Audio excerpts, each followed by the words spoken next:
Hi friends, welcome back to the channel. This week I'll be covering two topics, investment ideas below 10 billions, and also I will briefly talk about the US job report that was released on Friday and my general view on the macro news. You can use the timestamps to navigate the sections that interest you if you like. Let's get to the first one, investment ideas below 10 billion. First, let's address why looking at companies with market cap below $10 billion. Market cap or market capitalizations refers to the total dollar market values of the company outstanding shares. For example, a company with 10 million shares selling for $100 each would have a market cap of 1 billion. Companies with market cap of 10 billions or lower could be mid cap, small cap, or even smaller one like micro cap or nano cap. In the previous video, episode 35, I did a review on the book 100 Beggars. Actually, I only covered some insights in the chapter 1, so it was not even a full review. The author studied the companies that are able to grow 100x in values and noticed that these companies share a couple of common characteristics. The first characteristic is small. Before they returned 100x to their shareholders, they started out as a small and unknown companies. This shouldn't be a surprise to us. If you look at mega cap companies such as Apple, the current market cap is already north of $2 billion. Yes, if the companies continue to execute well and grow their revenues and profits, definitely it could still generate a decent returns to shareholders. However, if you hope that Apple can grow 100x to 200 trillion market cap in 10 to 15 years or less, that is very unlikely. Apple's current annual revenue is already at 325 billions, so just 10x these figures would already be an astronomical number. On the other hand, smaller companies have a higher potential to grow. For example, one company that has only 10 millions of revenues, if they just get a contract of 100 millions, they already 10x their sales. This is why smaller companies have larger growth potential. Second, these 100x companies have high growth rate, referring to the pace they are growing their revenues. High growth rates also implies that the company is producing products or services that customers want. It also implies that the total addressable market is large and the company has a long runway before hitting saturation. Third, profitability should not be a big concern in the high growth period because it is perfectly normal for the companies to not making money if they have not achieved the scale and they are investing a lot of money into R&D or sales and marketing to improve the products and to scale. As the company continues to grow over the years, the operating margin will improve as long as the fixed cost is kept under control. Also, it is easier for high growth companies to improve their net operating margin. Fourth, as the earnings is growing, the price multiple that investors are willing to pay for also increase. Take a look at the formula. The share price is essentially earning per share multiplied by the PE ratio. If earning per share can increase by 20x and the PE ratio increase by 5x, then the share price will increase by 100x. Again, here we are not talking about hype stocks or meme stocks where the share price increase significantly within short period of time. It might take 10 to 15 years to grow the earnings by 20x or around 20% per year, which is not unreasonable. Okay, let's brainstorm for some stock ideas. I need to make a disclaimer here. This is not a stock recommendations as I only look at the surface now to see if there's any promising companies to study in more details. I own none of these stocks. Besides that, since these are smaller companies, so when it comes to capital strength and the business modes, they are definitely not at the level of mega cap, so definitely more risky. I'm using the FinViz stock screeners to look for these companies. The filter criteria are the following: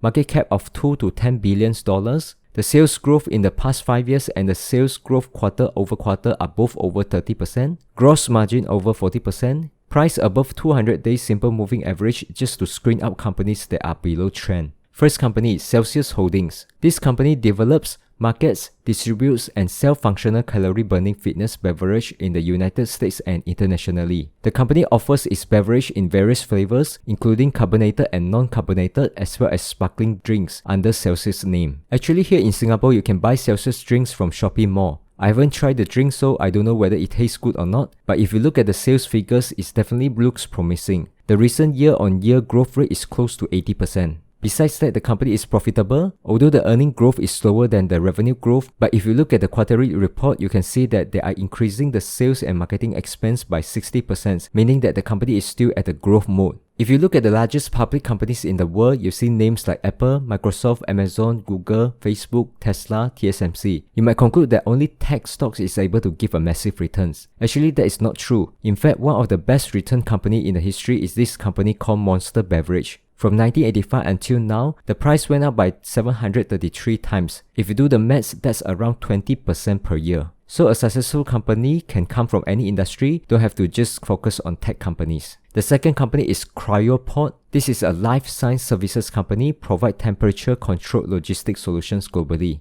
The company offers Cryoportal, a cloud-based logistic management platform that supports the management of shipment, which include order entry, document preparation, custom documentations, courier management, real-time shipment tracking and monitoring, issue resolution, and regulatory compliance requirements. Cryoport Express Shippers, which is used to ensure that the stability of shipped biologic commodities are maintained throughout the shipping cycle, and Cryoport Express Advanced Therapy Shippers that provides verification processes to biopharma companies. It serves biopharma or pharma, animal health, and human reproductive medicine markets. If you look at the revenue trends, 2020 Q4 we see a huge increase, but that was from the MVE Biological Solutions and CryoPDP that was acquired in 2020. MVE Biological Solutions manufactured vacuum insulated products and cryogenic freezer systems for the life science industry. CryoPDP is a leading global provider of innovative temperature-controlled logistics solutions to the clinical research, pharmaceutical, and cell and gene therapy markets, headquarters in Paris. With these acquisitions, Cryoport will provide fully integrated end-to-end supply chain solutions to cell and gene therapy clients as well as broader life science industry. The company is not profitable as shown in the latest quarterly release. And if you look at the total shares outstanding, the trend was increasing. So you need to be careful because the top line can be grown by acquiring other companies and the company market cap is increasing, but shareholders may suffer from share dilution if they issue too many shares. Whether it is a success or failure, it really depends on the quality of the companies they acquire, how well they integrated with the current solutions, are they helping to create economy of scale, and most importantly also the price they paid for it.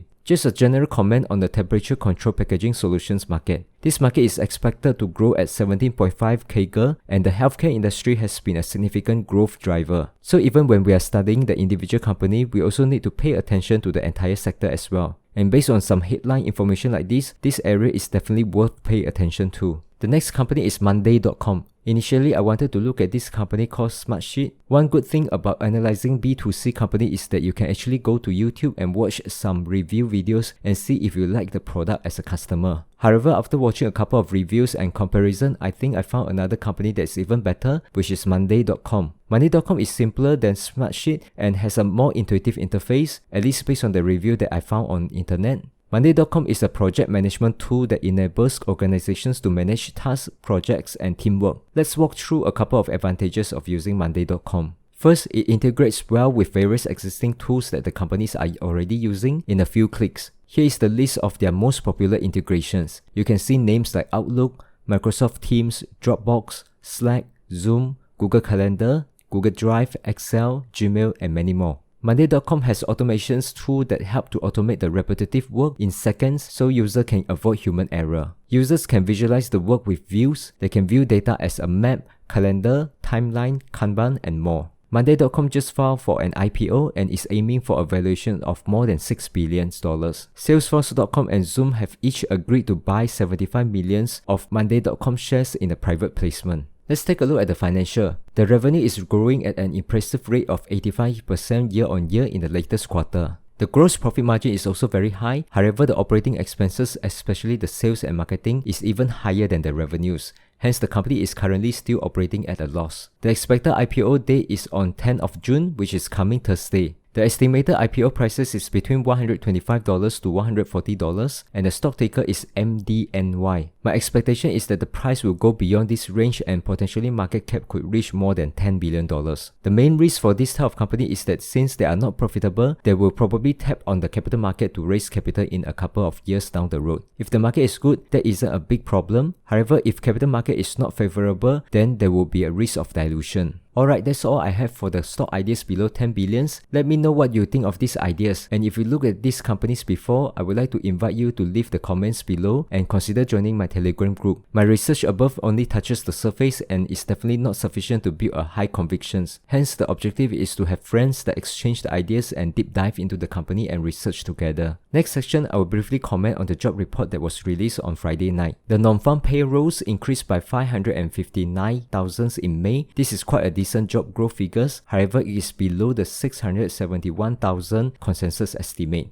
The market reacted positively to the report. Why the market reacted positively? Let's take a step back and visit the basic. The US Federal Reserve has dual mandates. The first one is to promote a strong US economy and the goals of maximum employment. Second is to maintain price stability, specifically to target inflation rate of 2% over the long run. Stock valuation is highly depending on the interest rate environment because a higher interest rate will increase the discount rate and hence reduce the price multiple of stock price. Besides that, higher interest rate also increase the cost of capital that will also affect the corporate profitability. Federal Reserve actions, either through setting the Fed fund rate or tweaking their QE programs, will directly affecting the interest rates. So if the Fed is watching closely on the job report and inflation data to decide on the monetary policy, investors also follow closely. The Friday job report is a solid one, hence there's no worries that the economy is entering recession. Also, the job growth is lower than estimate, hence investors are not worried that Fed will speed up the monetary tightening. So it's like hitting the sweet spot, hence the stock market is so green after the release. The next important data point will be the inflation data rate to be released on the coming Thursday. Consensus estimate is the inflation number will be at 4.7%. If the actual number is above 4.7%, then we will see some weakness on the stock market and vice versa. After that, the Fed may open discussion at its upcoming June meeting on 17 about when and how to make an exit from the QE program. If they iterate that the interest rate hike will be slow and gradual, then the stock market will be fine. If they have to increase the rates sooner than expected, either due to strong job growth or high inflations, then we will have to prepare to take some volatility. Alright, that's all I have for today. See you in the next one. Cheers.